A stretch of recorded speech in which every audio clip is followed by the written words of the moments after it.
So see, various rectifier circuits you already studied. I will just write the names. That is half wave rectifier. That is by using a single diode, right?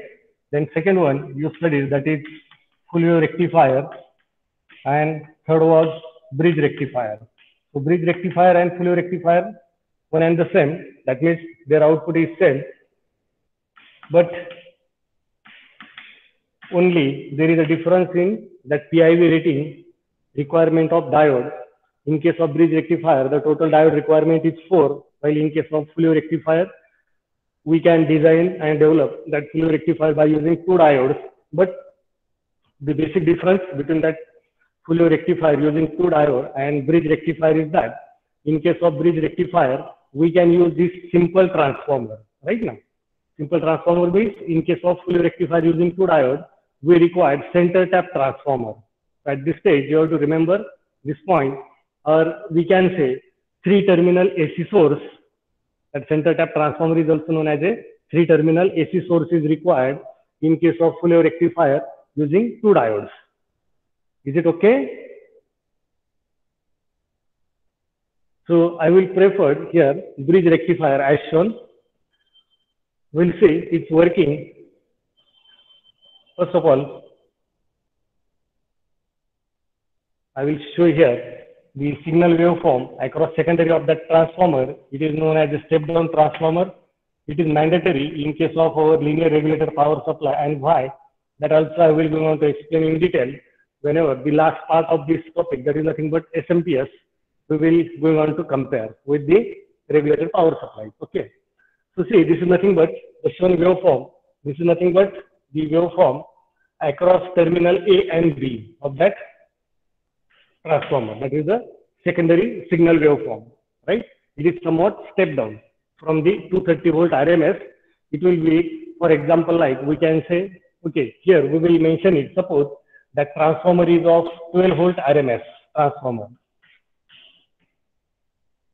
Okay. So see, input voltage we are applying as 230 volt RMS. That is our main supply. The transformer is of 12 volt transformer. That means what? At 230 volt, it will get stepped down to 12 volt RMS, right? Is it okay about this step down transformer? Just respond me fastly, huh? Don't waste time. There is one step down transformer which is used to step down that AC voltage. AC voltage means which one? That is our mains supply. That is 230 volt RMS with 50 hertz frequency. Okay. So that 230 volt RMS, it is applied across the primary of that step down transformer, across the secondary of that step down transformer, which we consider it as a 12 volt transformer. That means the secondary voltage will be 12 volt RMS. Okay, that RMS voltage, it will get step down from 230 volt to 12 volt. This is our consideration. So many transformers are available in the market, or we can design as per the secondary voltage requirement to us. So it is not like that. There is only one transformer, that is 12 volt transformer. I just taken it as an example. Okay. So 6 volt transformer is there, 8 volt, 9 volt, or any desired secondary voltage transformer we can design and develop. Okay. Is it okay? We'll go step by step so that hope so it will be very clear to you. And this is very basic circuit diagram. Already I told to you, and you will require this circuitry throughout your career. Okay, being an electronic engineer, right? So see that diodes are connected like this in that bridge. 4 diodes are there. So if we consider for the time period 0 to pi, terminal A as a positive half cycle. Okay. Terminal A is positive. Here I will note that sign. For the time period 0 to pi, the secondary winding terminal A of that step down transformer is at positive potential. Now remember one more thing, that is the property of inductor. When one terminal of inductor is at positive potential, its opposite terminal is always at negative, right? So as we are considering terminal A as a positive for time duration 0 to pi, here we can say terminal B will be negative. Is it okay?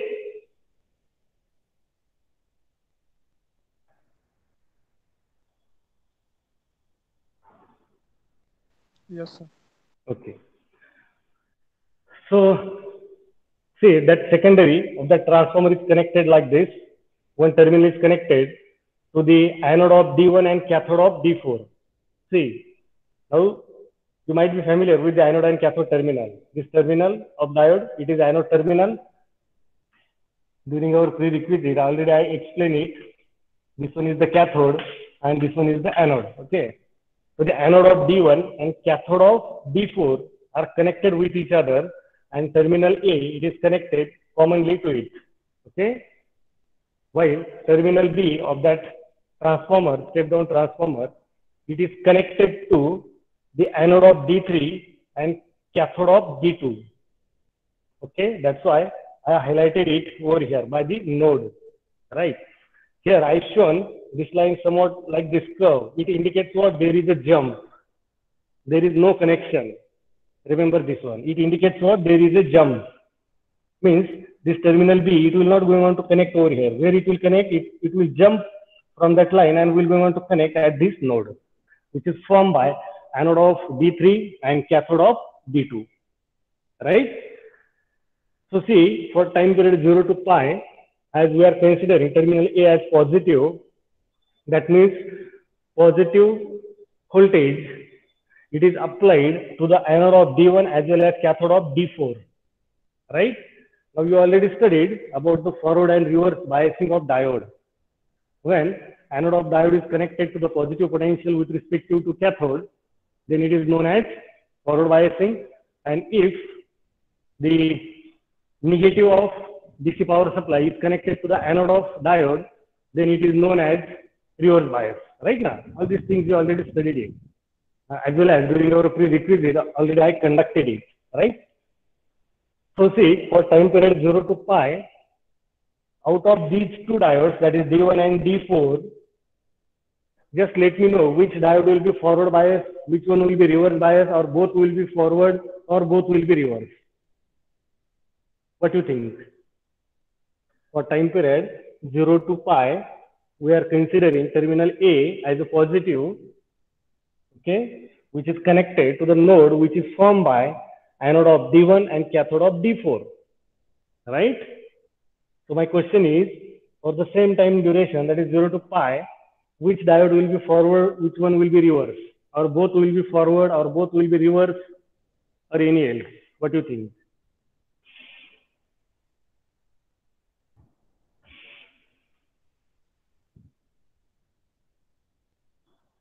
No one?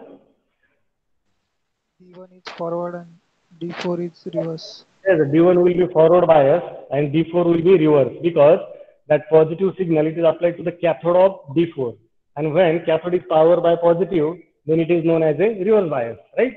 So diode D1, it will be forward bias, and hence through the forward bias PN junction diode, already I conducted that topic also during our prerequisite.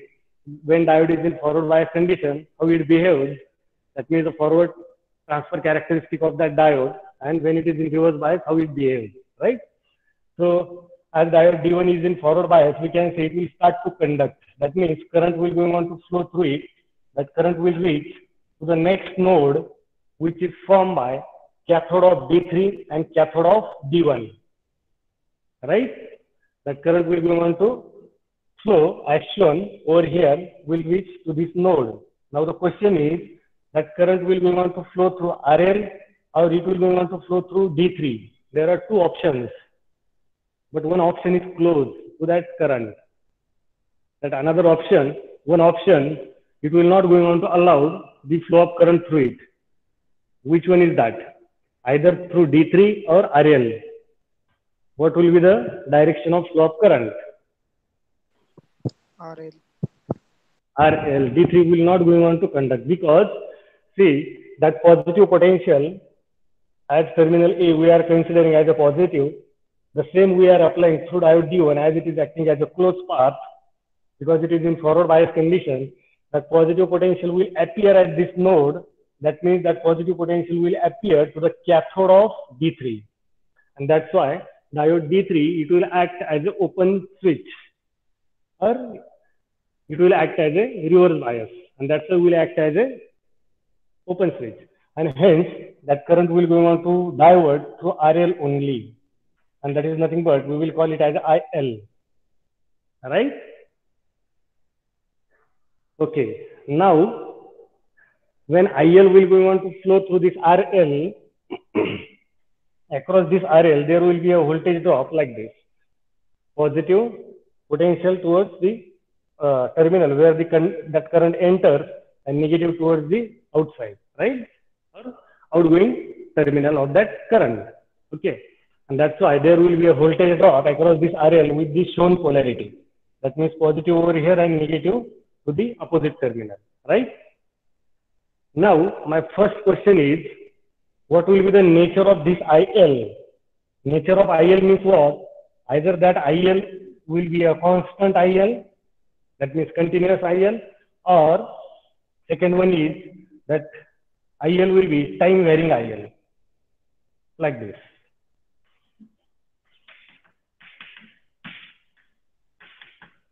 So out of these two, what will be the nature of this IL? What do you think? Either constant, continuous, or time varying? Already we covered all these things. Time During, varying. yes, it will be time varying. Why? Because what is the source of that current? Voltage, applied voltage, right now. And that applied voltage is time varying in nature. Initially, it increases up to its peak value. Later on, it decreases towards the zero. And at pi, it becomes again zero, right? So here we can say at pi by 2, the applied positive potential from that node A, terminal A to this node, it will be maximum. And hence, value of IL also will be maximum.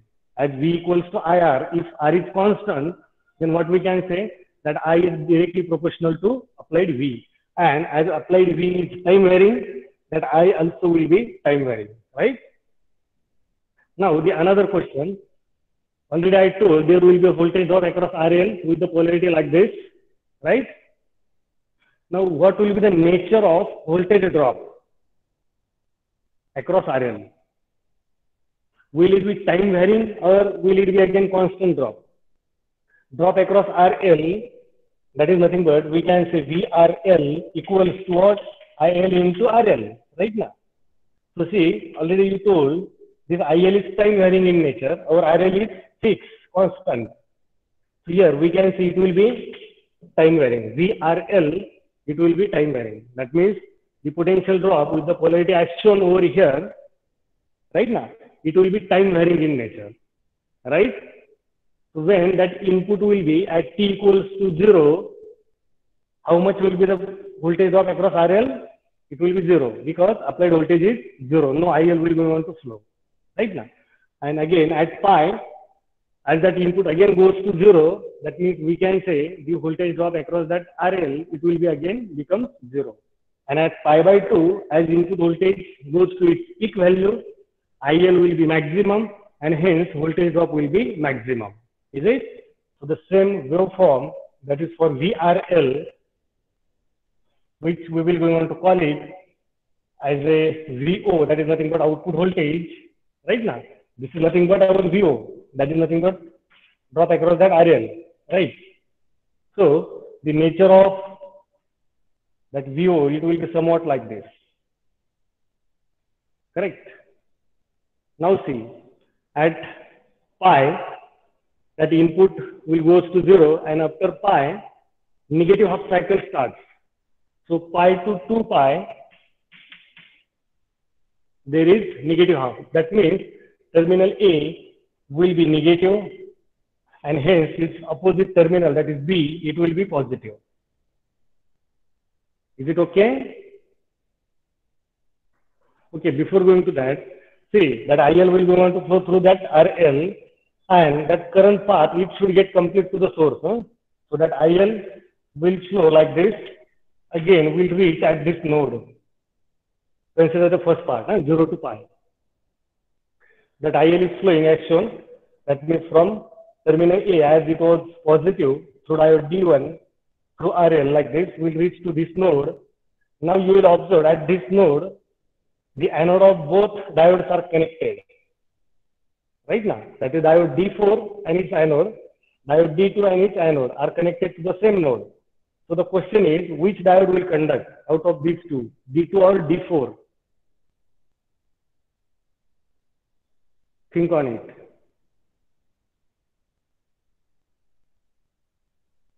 Have you got the question? For time period 0 to pi as shown, we are considering terminal A of that secondary as a positive, B as a negative. So diode D1 will start to conduct, IL will flow through that RL. You already given the answer. The nature of that IL will be time varying in nature, and hence drop across that RL, it will be time varying in nature. But we have to complete the path of that IL. So that IL, it will going on to flow like this through that RL and will reach to this node, which is formed by anode of D2 and anode of D4. So question is, which diode will conduct out of these two? Can anyone?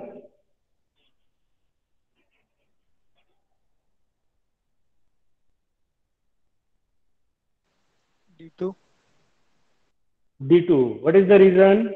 Why not D4? Because it seems that both diodes, it looks somewhat as a forward bias to this condition, but it is not actually forward bias right now.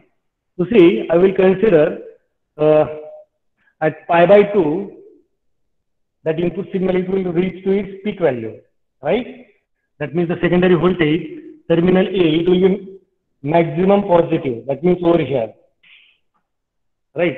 Can you calculate this peak value? Its RMS value is given, root mean square value is given as a 12 volts. That 12 volts means not a peak value, remember. This 12 volt transformer, it is not like that, its peak value is 12 volts. That will be wrong. You have to convert that RMS value into peak value. What is the formula for that? The RMS equals to, remember this formula, equals to Vm by root 2. Vm is nothing but peak value, Vm, maximum value. And therefore, Vm equals to root 2 into Vrms. And how much is that RMS? It is 12 volts because we are considering a transformer of 12 volts. So how much will be its peak value? Just calculate it and let me know the answer. Vm equals to root 2 into 12. You can write your answer in chat box also, no problem.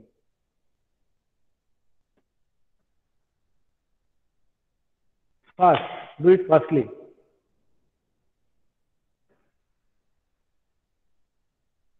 Vrms is 12. That means RMS value of that secondary voltage, we are considering it as a 12 volt. That means we are considering that transformer as a 12 volt transformer. And hence, in terms of peak, we can say, as shown on the blackboard, that peak value will be, or can be determined by using that relation between RMS and peak value as Vrms equals to Vm by root 2. And therefore, Vm, that is nothing but peak value equals to root 2 into 12 to do this simple calculation. How much is the answer? 16.97. Okay, it is 16.97. Very good. So here we can say approximately 17 volts. For our understanding purpose, we will consider that 17 volts. So that 17 volts, you have to show it over here. Is it okay? Well, that RMS value, it is not the peak value, right? Okay. So at pi by 2, the input signal to this rectifier, bridge rectifier, that is nothing but the secondary voltage of the transformer, step down transformer, it will reach to its peak value, and that is nothing but 17 volt. Okay. So see, the anode of D1 at pi by 2, it will be at 17 volts. That is the meaning, right? While already I told the property of inductor is what? Its negative, its opposite terminal is at negative potential. In terms of magnitude, it will be at the same potential, only its polarity is opposite. That means at pi by 2, we can say terminal B, it will be at how much potential? It will be at minus 17 volts. While terminal A at pi by 2 will be at plus 17 volts.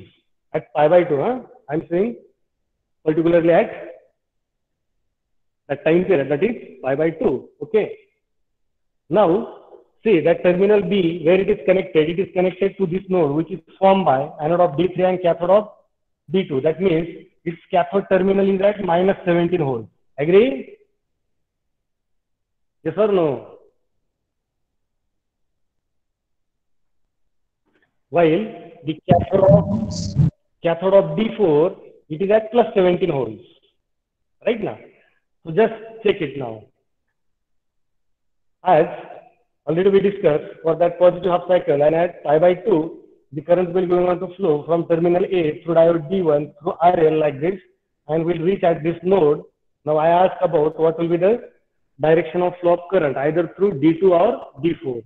So just look it over here. Even if you neglect the drop across this RL, right? If the drop across RL is almost 0, that means we can say this node will get how much potential at pi by 2? It will get plus 17 volts. Right? So you will observe diode D4, its anode terminal is at plus 17 and its cathode is also at plus 17. That means it will get equilibrium condition. The potential difference across diode D4, it will be 0 volts. And to have the flow of current, or we can say that diode as a forward bias diode, the potential difference across that silicon diode, it should be of minimum 0.7 volts. That means anode should be at somewhat positive potential by 0.7 as compared to its cathode terminal right now. But looking towards over here, you will observe anode as well as cathode both will be at plus 17 plus 17. That means this diode, it will go on to act as a reverse bias. It will not going on to conduct. While diode D2, its cathode terminal is at minus 17, while anode is at plus 17. Right now, see that cathode is not at 0. Cathode is at below the 0 value. That means minus 17 volts, while anode is at plus 17. So such condition is known as highly forward bias condition. What is? When across PN junction, when the cathode is at 0 potential and anode is at somewhat positive potential above its forward breakover voltage, then simply it is known as a forward bias PN junction. But if the cathode is at somewhat negative potential and anode is at somewhat positive potential above the breakover voltage, forward breakover voltage, then such type of condition is known as highly forward bias condition, right? And the same condition, that is highly forward bias condition, you will observe with diode D2, right now, because its cathode is at negative potential while anode is at positive potential, and hence that current will go on to flow through that diode D2 and that path will get complete. At the end, remember, simple trick, to find out the path, you have to remember the current should start from one terminal of that source. It should flow through the connected components across that source, but at the end, that current, it should get complete its path on the source only. That means it should get returned to the source. Then and then that working will be proper. Or then and then we can say there will be a flow of current through that connected circuitry across that source, right? Okay, now we'll switch to the next negative half cycle, that is between pi to 2 pi. So during pi to 2 pi, as we know, this terminal A will become negative, while terminal B, it will become positive by the property of inductor. Now in this case, you will observe as B is positive, to start the flow of current or do the analysis of that current from positive and end it on negative, right? So as B is positive, that means you have to start it from here, terminal B. So that current will start to flow like this, will reach to this node, which is formed by anode of D3 and cathode of D2, right now. And as B is positive potential, that means diode D3 will start to conduct. Again, that current will reach to this node, but diode D1, as it is reverse bias because terminal A is connected to the anode of D1, it will act as an open switch, and hence that current have to flow through RL only like this. What is?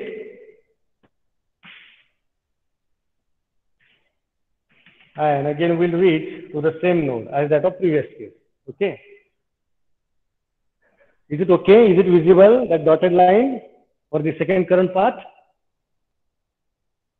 Current will start from terminal B through diode D3 as it will be forward bias through RL, and again we'll come back to the node which is formed by diode D2 and D4. That means over here.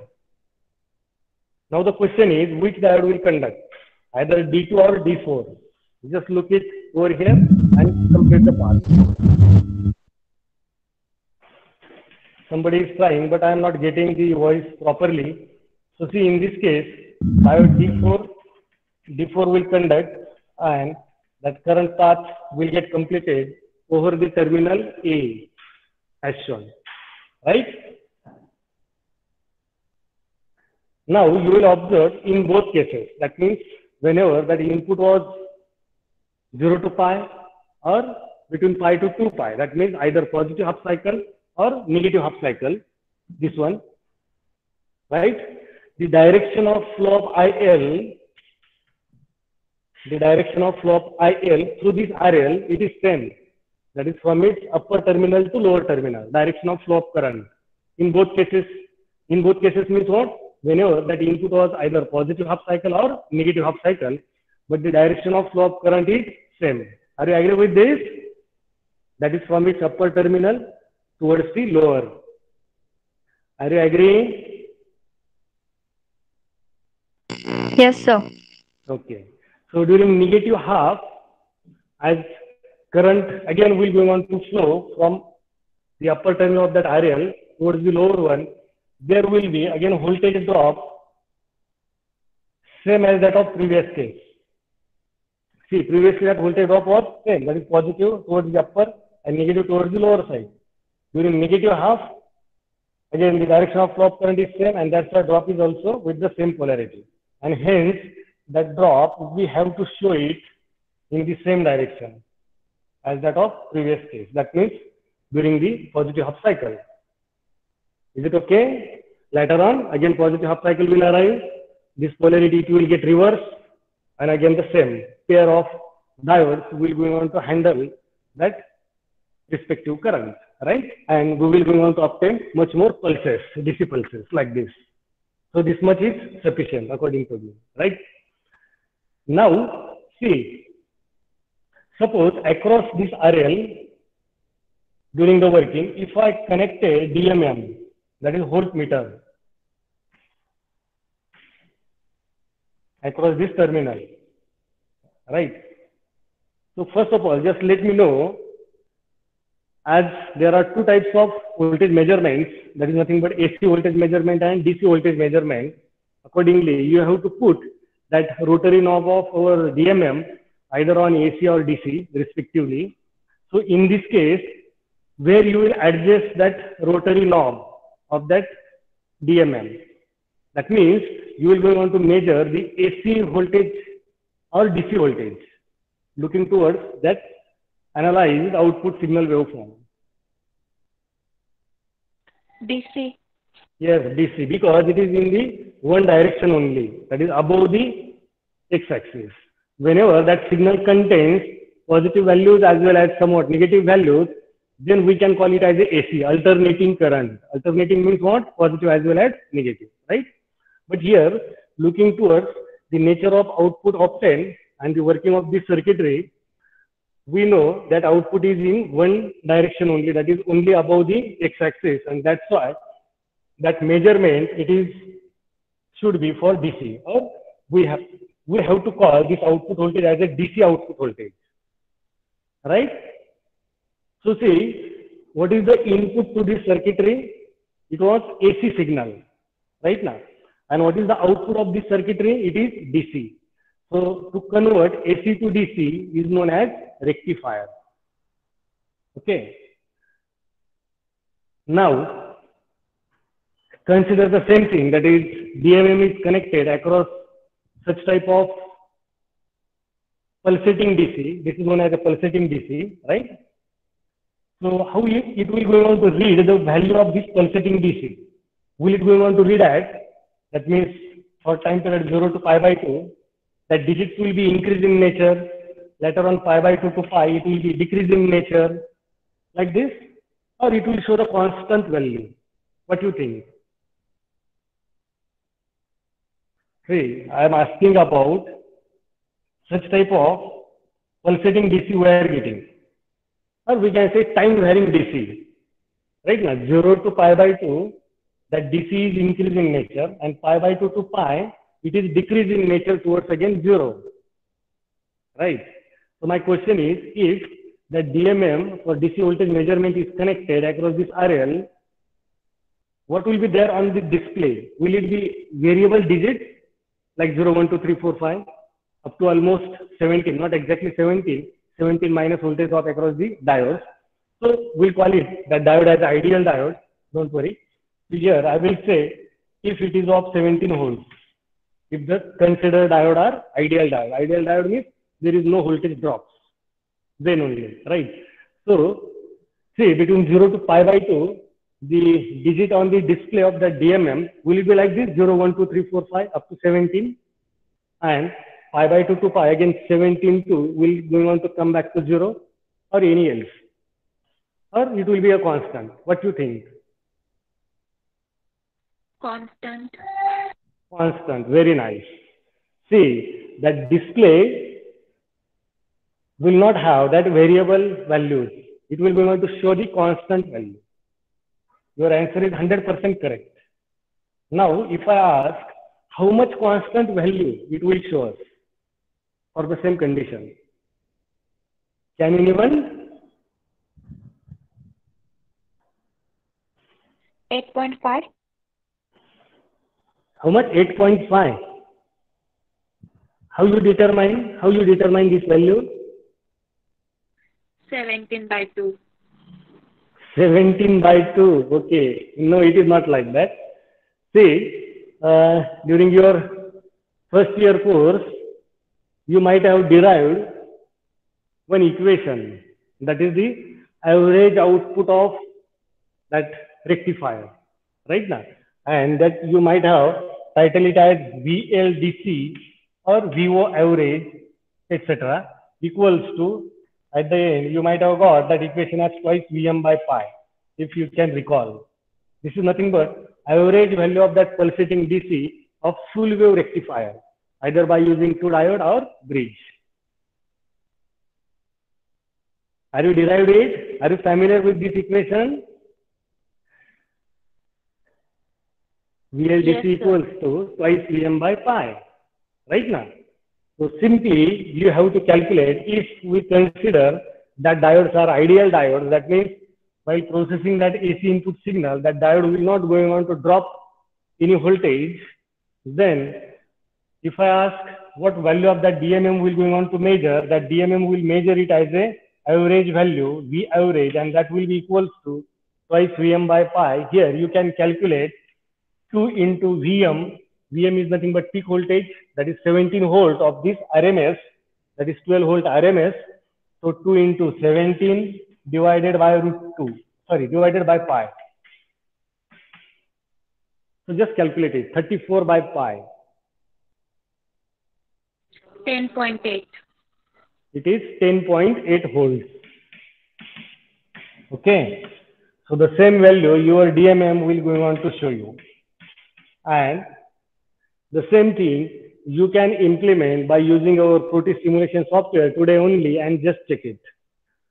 To observe the output waveform, connect the CRO, and to measure the voltage of that or the voltage across that RL, you just connect a DC voltmeter.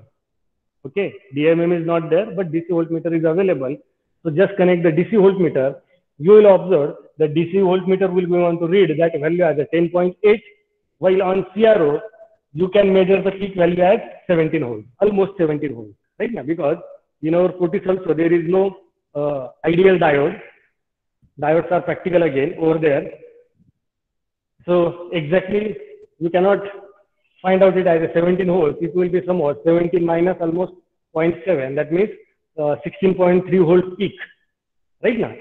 And again, by taking the same value over here, that is 2 into 16.3 divided by pi, whatever value you will get, the same value will be indicated by your DC voltmeter. So you have to check it. Okay? Is it okay? Yes. So remember this topic is very, very important.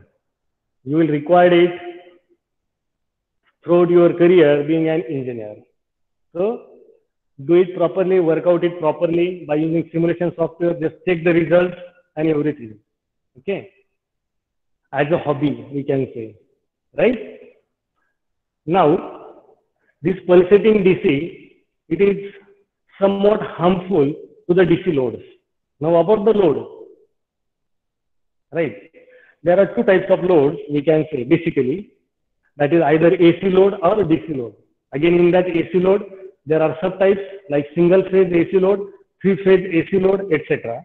But here, as our output is DC, we will go on to consider, we will go on to operate the DC load by using this pulsating or by using this rectifier circuit. Okay. The examples of DC loads are like LED, light emitting diode. You might have seen it in our lab. Mostly it is operated at 5 volts. That LED is 5 mm LED. That means its diameter is 5 mm. And it can be operated for the current rating of 10 milliampere to 80 milliamperes. Okay. Then AC load is nothing but fan. Right now, that is single phase AC load. The motor is there, single phase AC motor is there, and that's why fan is nothing but the AC load. Similarly, the battery, secondary DC voltage source, which is used in our mobile handset, that is also a DC load whenever we are connecting the charger to charge up that battery, right? So the charger output is also DC. So according to the load condition, we have to apply either AC or DC, or as there are both types of loads available, that is AC as well as DC, we have to use it. Now the question is, can we connect such type of pulsating DC to the DC load? According to this waveform, it looks like that somewhat time varying, right now. 0 to pi by 2, it is increase in nature, pi by 2 to pi, again it is decrease in nature, goes to 0. That means time being, it goes to 0 also. So here, just imagine if some load is connected, it will get turn off at this point. Or we will going to act as a turn off, right now. So to operate any load, the respective DC power supply, it should be a constant. It should not be a variable. If it is variable, then it is somewhat harmful to that load. That load may get damaged. Is it okay? So at this stage, remember, this pulsating DC, it is mostly not preferred to operate any DC load because it will be harmful to that connected load. As it looks like somewhat time varying. That means time being it goes to 0, time being it goes to peak, time being it goes to somewhat moderate values and all that. Is it? So to convert such type of pulsating DC to somewhat, we can say constant DC. Constant DC means what? It will be a straight line. See, just below it, I will try to show it like this. And if it is of 17 volts, so we can call this one as a pure DC waveform and this one as pulsating DC. So mostly such type of pure DC waveforms are preferred to operate any DC load. Is it okay? So try to convert this pulsating DC to somewhat this pure type of DC. And for that, the another topic you might have studied again during your first year, and that is nothing but filter. So across the output, I will show that RL also, but later on, across the output of this circuitry, just connect one filter capacitor parallel to that rectifier like this. Now see, initially for time period 0 to pi by 2, I will remove this line. For time period 0 to pi by 2, the output of this rectifier circuit will be increased in nature, right now.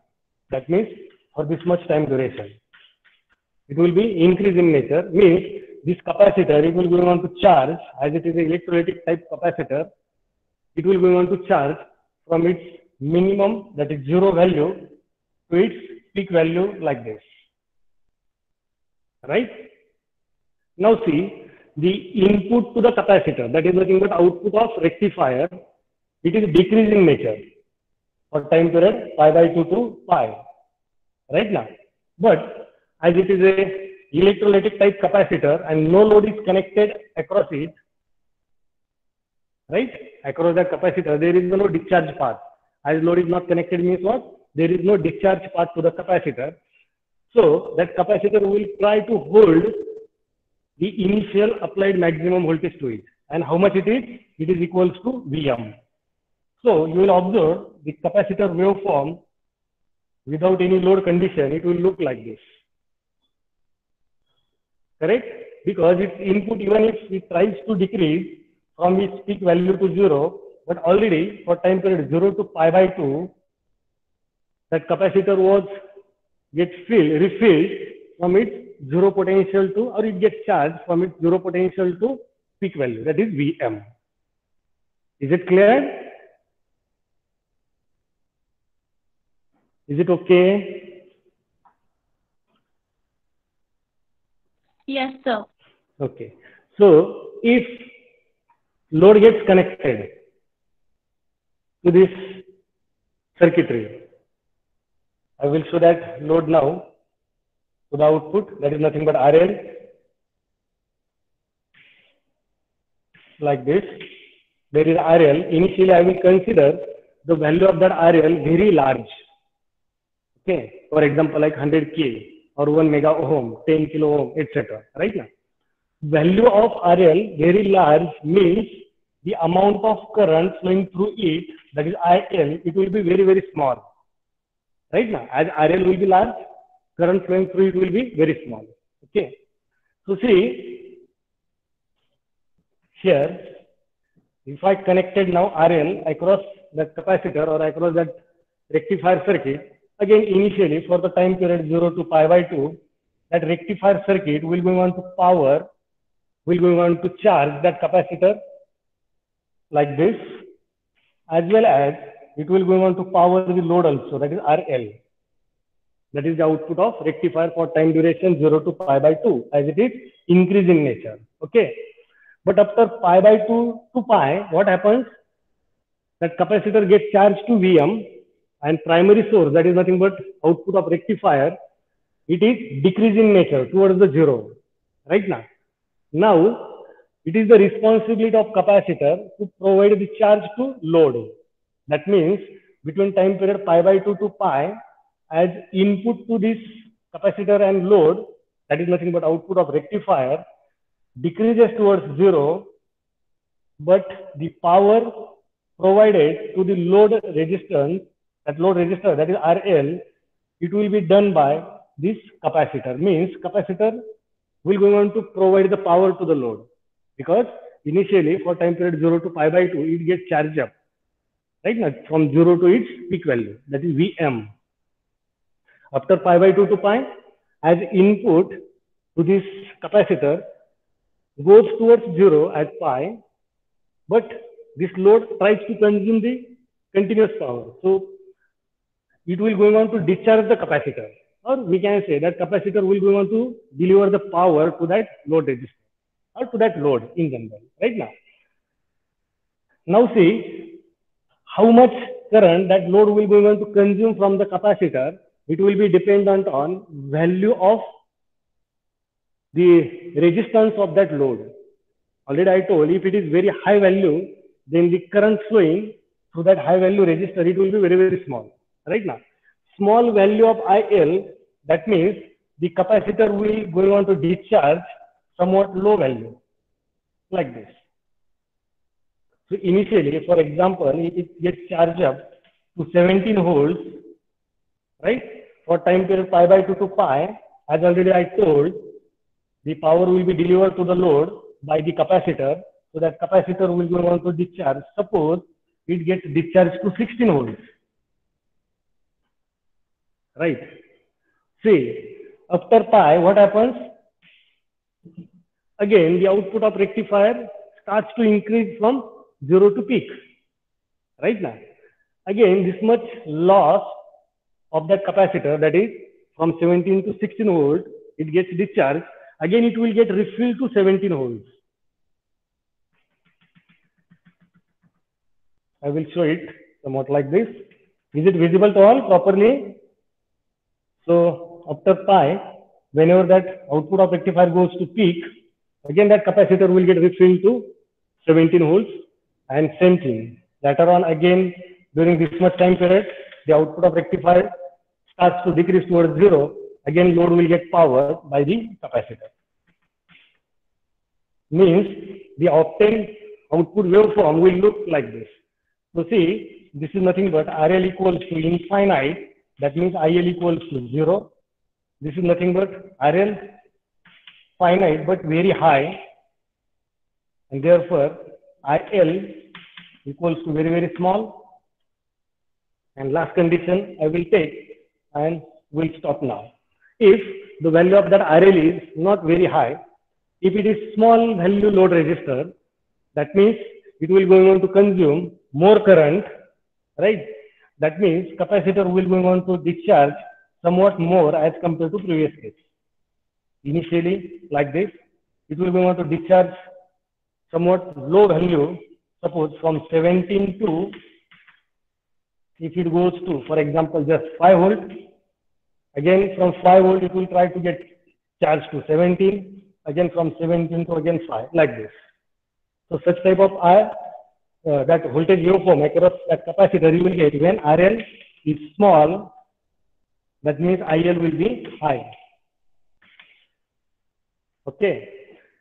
Now just imagine, try to find out the average value of this one and average value of this one. These two waveforms. Or just connect the DMM for all three conditions. Whenever RL is not there, that means RL equals to infinite, means IL equals to 0. DMM will go on to measure it directly as a 17 ohm. Okay. In this case, will it be 17? Or second case, the DMM will read it as a 17? No. It will be somewhat less than 17 volts because the discharge of capacitor it takes place. Right? Is it okay? Then in last waveform, again, will it be again 17 volts? No. The DMM will go on to read it somewhat low value as compared to previous. That means if it is, for example, 16.6 volt over here, here it may be like 11 volts. That is the average of this pulsating, right? So, in short, what happens with such type of